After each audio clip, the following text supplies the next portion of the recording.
You know, as nice as it always is to get another figure off the shelves, I'm going to miss walking past this guy.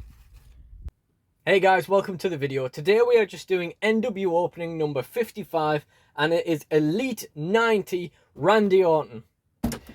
Now, I didn't actually intend to do this one anytime soon. I had this Randy Orton, which I have a weird fondness for, that I was kind of planning on using.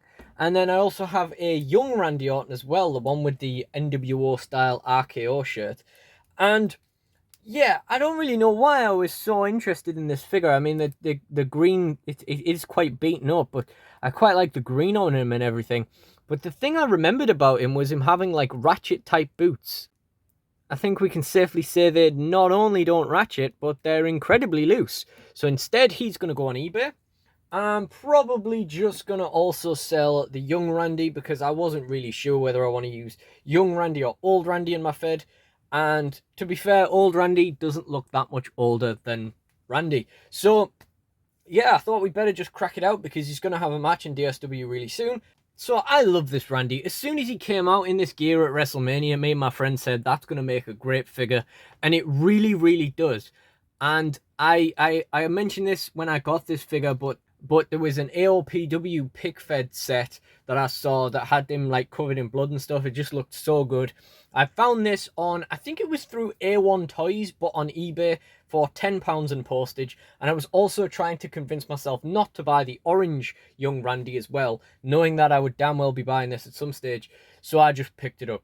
It's a pretty cool figure. You've got the goggles, the spare hands, and the chair, obviously. And in the rest of the series, we had Jey Uso, less than nothing to me. Mustafa Ali, it was nice to see him come back again. Big Boss Man was pretty interesting. I preferred the older one, and I am more of a fan of SWAT Vest Boss Man, but it was very, very interesting to see, and definitely very interesting to see the Chase variant. Bronson Reed was obviously kind of interesting. Went down to a tenner in Smiths and was there for ages. And I was tempted to get one, but I just never did before they sold out. And Reckoning, less said the better, right? So, without further ado, let's get into this.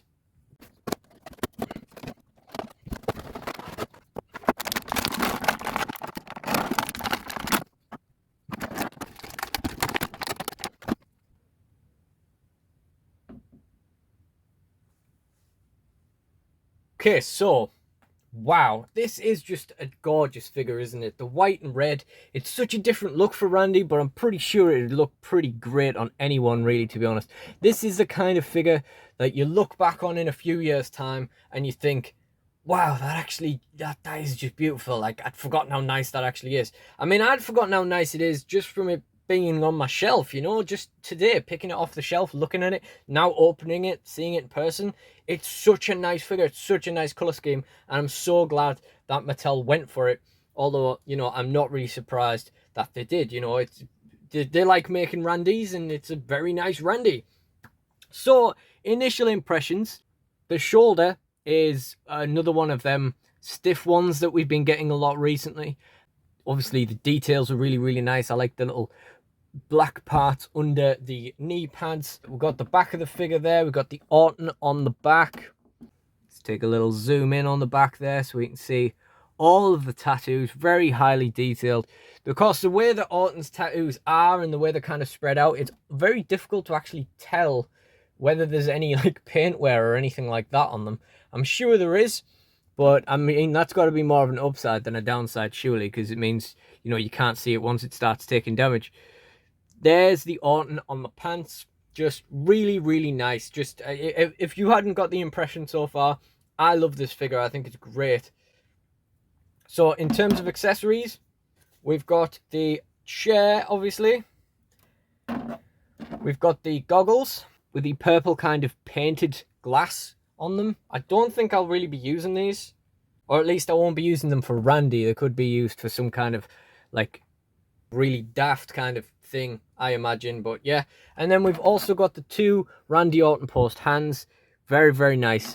So just going to take those goggles off before I lose them, and we'll get into the joint check. The head's kind of loose, but it's all right. You know, it's like it holds its shape, it moves around. It feels loose, like up and down, but the side to side is fine. But it holds its shape, so that's the important part, really. Obviously, we can physically see that that's a stiff shoulder, so we're going to have to give that a boil job. The bicep swivel is nice and tight. The elbow joint is pretty tight, and that wrist is fine, considering, you know, it bent back when I was taking him out the bubble, which concerned me, and then it bent back just now. Actually, you can see there that elbow joint is a little bit loose on the bottom, but I'm sure we can live with that.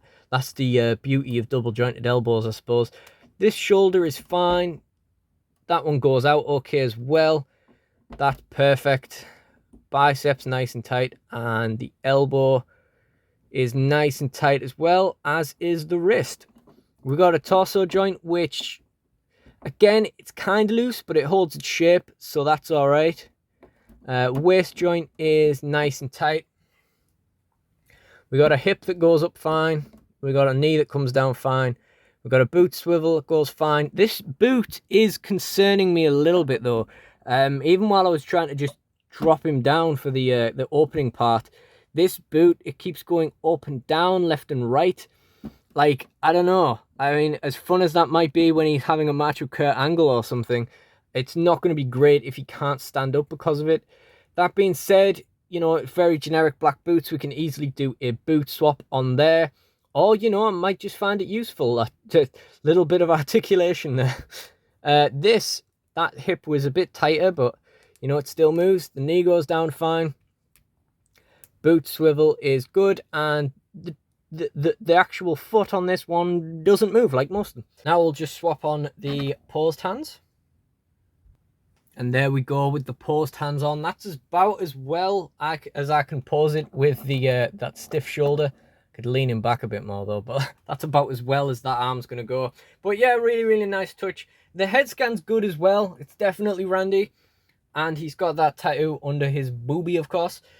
I think that's more or less everything I need to say about the figure. You know, at the end of the day, I'm enamored with this thing. I have no criticisms of this at all. I think it's really, really aesthetically pleasing. I think it's a really nice looking figure. It's a really nice Randy Orton. And, you know, there's not much else to it than that. You know, it just is really nice. I have no complaints at all with this.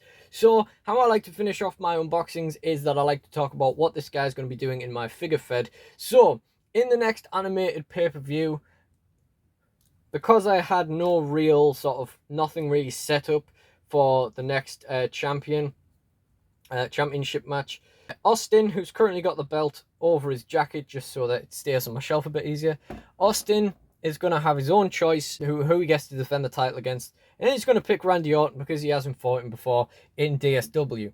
After that, Randy has quite a big exhibition match planned for a later pay-per-view that I've been planning for about a year now, on and off. This match I was really excited about with another figure that I just really, really like, and I think that's going to be a really fun match. After that, I'm not really sure what he's going to be doing, but I'm sure he's going to be poking around in the main event scene. And that being said, that is the end of this video. So if you enjoyed this unboxing, please do check out the NWOpenings playlist in the end screen. Please do like, comment, and subscribe. Thank you guys for watching, and goodbye.